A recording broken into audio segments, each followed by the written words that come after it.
Para el derecho, existen distintas fuentes de las obligaciones. Una de ellas es el contrato. Y un tipo de contrato es el contrato individual de trabajo.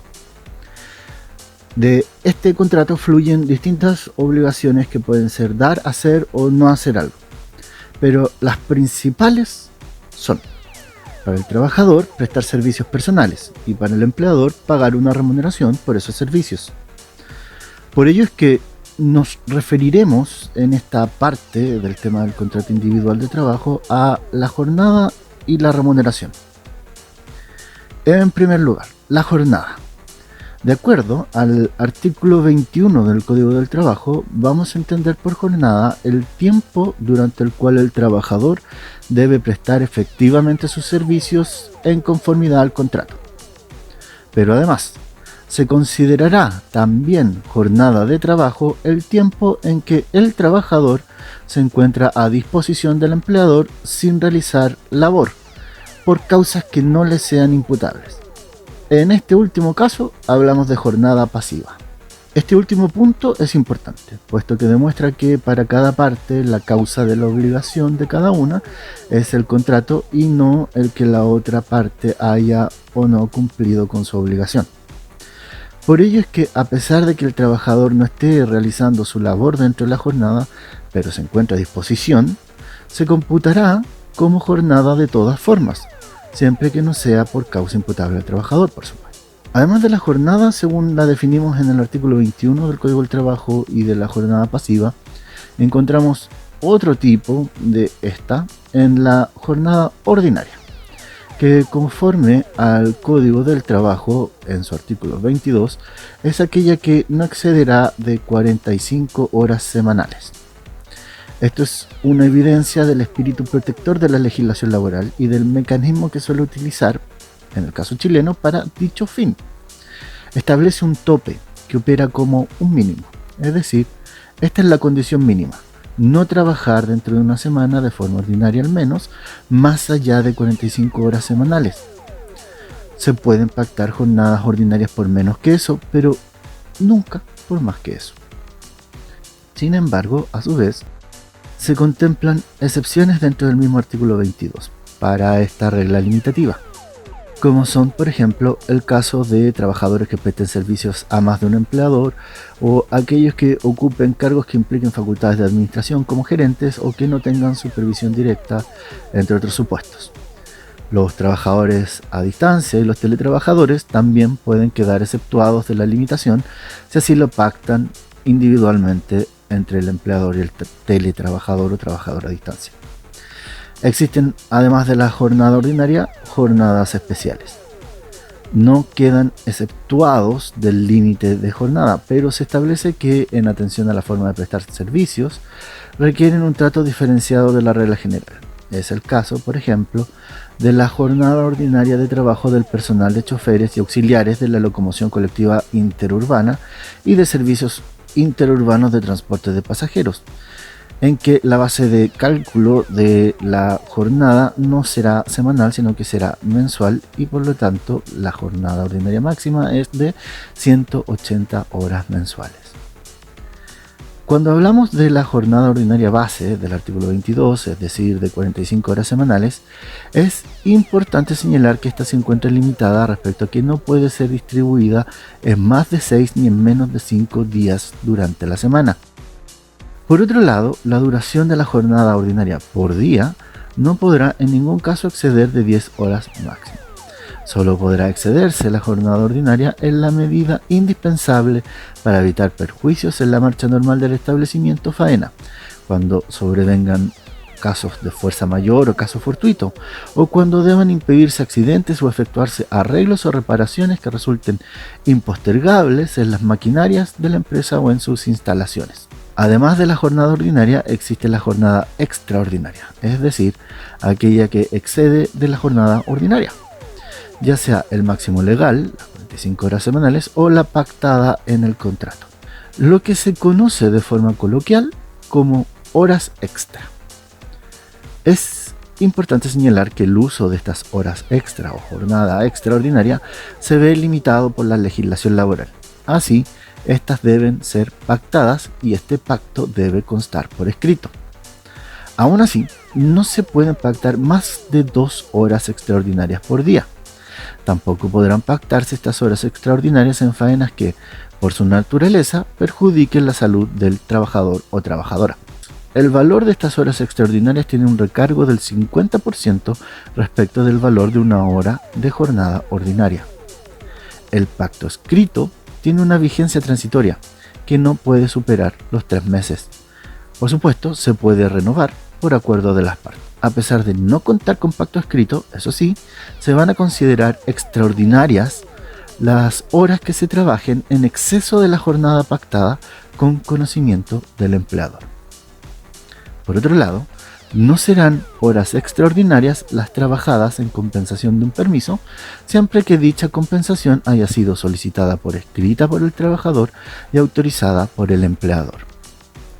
Existen otras formas de jornada, excepcionales en cuanto están permitidas por la legislación laboral para los casos que indica y que operan con la autorización de la respectiva inspección del trabajo. Además, la ley contempla la posibilidad de pactar jornadas bisemanales cuando se trate de trabajadores o trabajadoras que deban desempeñarse en lugares alejados de centros urbanos. Otro punto importante sobre la jornada es el relativo a los descansos. 1. El descanso dentro de la jornada, que corresponde al tiempo destinado a colación, y que divide la jornada en 2 partes, con un tope mínimo de media hora para ello. Este periodo no se computa dentro de la jornada. 2. El descanso semanal, que es el referido a los días domingo de cada semana y aquellos que la ley declare festivos. Este descanso comenzará a más tardar a las 21 horas del día anterior al domingo o festivo y finalizarán a las 6 horas del día hábil siguiente. Es menester señalar que este descanso contempla reglas especiales para trabajadores y trabajadoras que se desempeñen en hoteles, restaurantes, entre otros, y excepciones a sus reglas para los trabajadores y trabajadoras comprendidas en el artículo 38 del Código. 3. Descanso, feriado anual o simplemente vacaciones. Es aquel que le corresponde a aquellos trabajadores que hayan cumplido más de un año de servicio y consiste en un descanso de 15 días hábiles con remuneración íntegra, contados de lunes a viernes, los que deberán otorgarse en forma continua o como mínimo por 10 días hábiles seguidos. En este último caso, los días restantes podrán fraccionarse de común acuerdo. No podrá compensarse en dinero, salvo si el trabajador o trabajadora, antes de cumplir el año de servicio en la empresa, deja de trabajar en esta por cualquier causa. Procede también, por acuerdo entre las partes, compensar en dinero el denominado feriado progresivo. Y este feriado progresivo consiste en que aquellos trabajadores que hayan cumplido 10 años de servicio, ya sea con uno o con más empleadores, sean continuos o no, tendrán derecho a un día adicional de feriado por cada 3 nuevos años trabajados. Por último, además de lo señalado sobre descansos, se debe tener en consideración que la ley puede otorgar permisos con o sin goce de remuneración en determinados casos, o bien estos pueden ser pactados entre las partes de la relación laboral. Un ejemplo de permiso es el que opera en razón de una licencia por enfermedad, ya sea común o laboral. En virtud de este permiso, el trabajador es autorizado a no prestar sus servicios, percibiendo su remuneración, aun cuando sea con cargo o seguro de salud respectivo. En otro orden de ideas, y ya entrando a la segunda parte del presente video, debemos hablar de la remuneración, que es la principal contraprestación que recibe el trabajador de su empleador a cambio de la prestación de servicios. Esta se encuentra regulada a partir del artículo 41 del Código del Trabajo y siguientes. Se entiende por remuneración las contraprestaciones en dinero y las adicionales en especie avaluables en dinero que debe percibir el trabajador del empleador por causa del contrato de trabajo. No constituyen remuneración las asignaciones de movilización, de pérdida de caja, de desgaste de herramientas y de colación, los viáticos, las prestaciones familiares otorgadas en conformidad a la ley, las indemnizaciones establecidas en el artículo 163 y las demás que proceda pagar al extinguirse la relación contractual, ni, en general, las devoluciones de gastos en que se incurra por causa del trabajo. Sí constituyen remuneración, entre otras, las siguientes. A. Sueldo o sueldo base, que es el estipendio obligatorio y fijo en dinero pagado por periodos iguales determinados en el contrato que recibe el trabajador por la prestación de sus servicios en una jornada ordinaria de trabajo.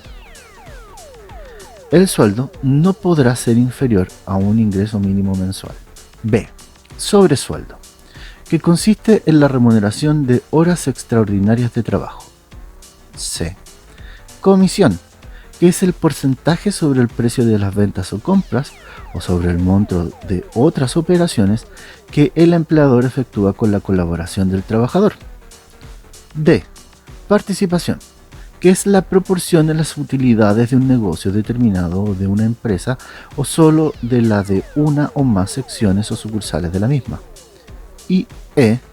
Gratificación, que corresponde a la parte de utilidades con que el empleador beneficia el sueldo del trabajador o trabajadora.